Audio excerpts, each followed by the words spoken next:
Hello guys, ഞാൻ ഈ വലിഞ്ഞടിച്ച് കയറണത് എൻ്റെ വീട്ടിൻ്റെ മേൽ ഒരു അവക്കാടോ പിടിച്ചിരിക്കണം, അത് പറിക്കാനാണ്. എൻ്റെ വീട്ടിൽ ഒരു അവക്കാടോ മരമുണ്ട്, അപ്പോൾ അതിനകത്ത് പറിക്കാൻ കയറിയാണ്. ഞാൻ അങ്ങനെ എങ്ങനെ കയറുമെന്നൊക്കെ നോക്കിയാണ്. നിങ്ങൾക്ക് ഈ വീഡിയോ കണ്ടാൽ ഇഷ്ടപ്പെട്ട എന്നെ ലൈക്ക് ചെയ്യണം, സബ്സ്ക്രൈബ് ചെയ്യണം, സപ്പോർട്ട് ചെയ്യണം. അങ്ങനെ ഞാൻ മുട്ട കുത്തി എങ്ങനെയെങ്കിലും മരത്തിലൊക്കെ പിടിച്ച് കയറി. അവിടെ മുട്ട് കുത്തി എൻ്റെ കാലും നൊന്ത്.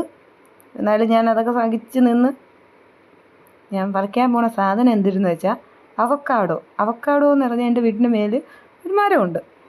വീടിൻ്റെ മേലല്ല, സൈഡിൽ. അപ്പം മുകളിലാണ് എല്ലാം കൂടെ ചാഞ്ഞ് കിടക്കണത്. അപ്പോൾ നമുക്ക് താഴെ നിന്നൊന്നും പറിക്കാൻ പറ്റത്തില്ല, വലിയ മരമാണ്. അപ്പോൾ അതിൻ്റെ മുകളിൽ കയറിയാലേ പറ്റുള്ളൂ. അപ്പോൾ മുകളിൽ കയറി ഒരു വലിയ കായായി. ബാക്കിയെല്ലാം കുഞ്ഞു കുഞ്ഞു കായകളാണ്. അങ്ങനെ ഞാൻ ആദ്യം കുലുക്കിയിടാൻ നോക്കിയപ്പോൾ അത് വീഴണില്ല. കുറേ ഞാൻ അതിൽ കിടന്ന് പിടിച്ച് വീഴണമെങ്കിൽ വീഴട്ടെ എന്നും പറഞ്ഞ് കിടന്ന് പിടിച്ചിട്ട് വരണില്ല.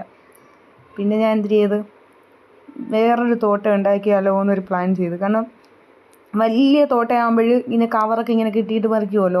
അതൊന്നും എനിക്ക് അറിഞ്ഞുകൂടാ, എങ്കിലും ചെയ്യാമെന്ന് കരുതി ഞാൻ നോക്കി. ഒന്നും കൂടെ ശ്രമിച്ചാൽ ചെറിയ തോട്ടം വെച്ചിട്ട് പറ്റുന്നില്ല. അങ്ങനെ ഞാൻ വലിയ തോട്ടം വീണ്ടും സെറ്റ് ചെയ്ത് നോക്കുകയാണ്. അപ്പോൾ വലിയ കായ ഇങ്ങനെ കാണാം. ഇതൊക്കെ കുഞ്ഞു കായകളാണ്. ഇതൊക്കെ അതിൻ്റെ അടുത്തുള്ള ചെറിയ ചെറിയ വലിയ കായ ആയാലേ പറിക്കാൻ പറ്റുള്ളൂ. ഇപ്പം ഞാൻ പറിക്കണമെന്ന് പറഞ്ഞാൽ വലിയ കായ. അങ്ങനെ ഞാൻ കഷ്ടപ്പെട്ട് കവറൊക്കെ കെട്ടി പറിച്ച് ഗൈസ്. അങ്ങനെ കവറിൽ വീണ് കിട്ടി. വേണ്ട, ഇതാണ് അവക്കാടോ. എൻ്റെ വീട്ടിൽ പിടിച്ചതാണ്. നമ്മൾ വാങ്ങണ്ട, നമുക്ക് കടയിൽ പോയി വാങ്ങണ്ട, നമ്മളെ വീട്ടിൽ തന്നെ ഉണ്ട്.